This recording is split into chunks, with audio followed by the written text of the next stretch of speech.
Welcome to the deep dive. We've got your sources lined up, and today we're really digging into the Hyundai IONIQ 5, specifically what people are saying about the upcoming maybe 2026 model. And look, our mission today is pretty simple. We're skipping the backstory, all the little details, and just hitting the core question. What are its absolute biggest strengths, and what compromises do you have to make with this EV? And hey, if this breakdown helps you out, do us a solid, hit like, subscribe, maybe share it with someone else trying to figure out the EV market. Yeah. All right, let's get into what makes this one tick. Okay, let's do it. So the foundation is really important here. The IONIQ 5 sits on Hyundai's dedicated EV platform, the EGMP. It's a proper skateboard design, built from the ground up just for electric. That flexibility means that they can keep tweaking it. We're hearing whispers, maybe about an 84 kilowatt-hour battery for 2026. But really, this SUV is all about speed, charging speed, that is. The standout feature, technically speaking, is the 800-volt architecture. That's still pretty uncommon, and it makes a huge difference. Find a powerful enough charger, like a 350 kilowatt DC one, and you're looking at 10% to 80% charge in just 18 minutes. Seriously fast. 18 minutes. Wow.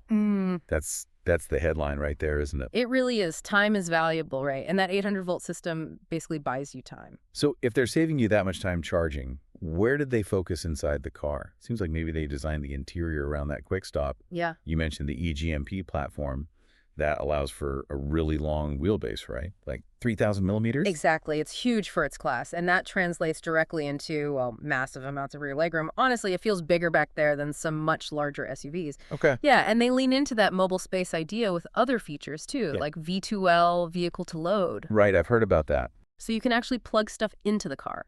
Power tools, camping gear, whatever. The car battery becomes like a giant mobile power bank. And inside, those front seats have this relaxation function. They recline way back, almost flat. Perfect for, relaxing during that quick 18-minute charge. Okay, so super fast charging, loads of space, power outlet capability.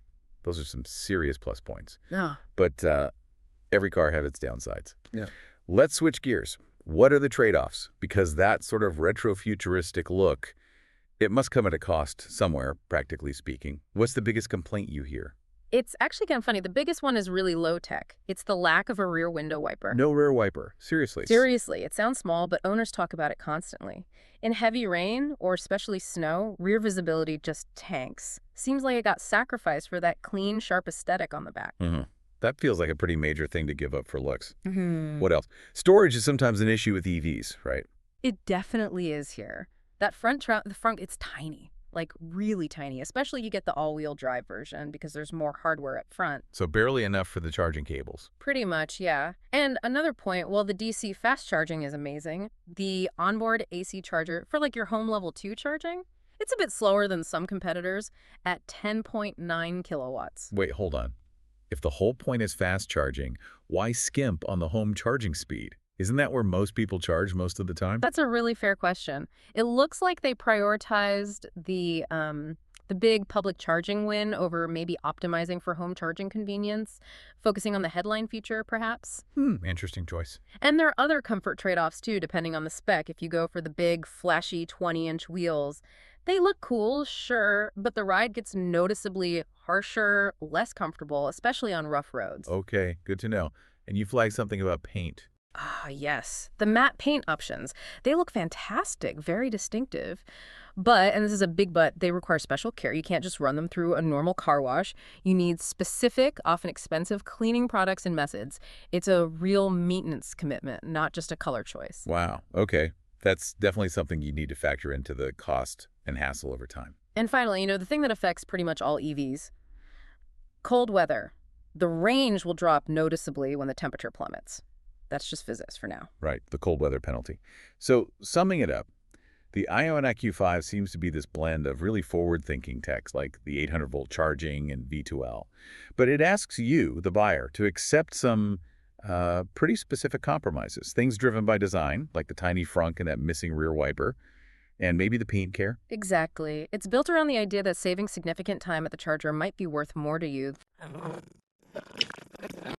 So the final thought for you, the listener, is really about that balance. Does that incredible 18-minute charge time genuinely make up for the annoyance of say, not being able to see clearly out the back in a snowstorm. That's the core calculation you need to make for yourself. We've hit the main pros and cons here. Now, if you want the full, exhaustive review, we've linked it down in the description and the pinned comment. Go check that out for all the details. And please, if this deep dive was helpful, hit that like button, definitely subscribe so you don't miss the next one, and share with anyone else comparing these EVs. Oh, and we do read the comments, so if you have questions, drop them below. Someone from our team will jump in and answer. Thanks for tuning in.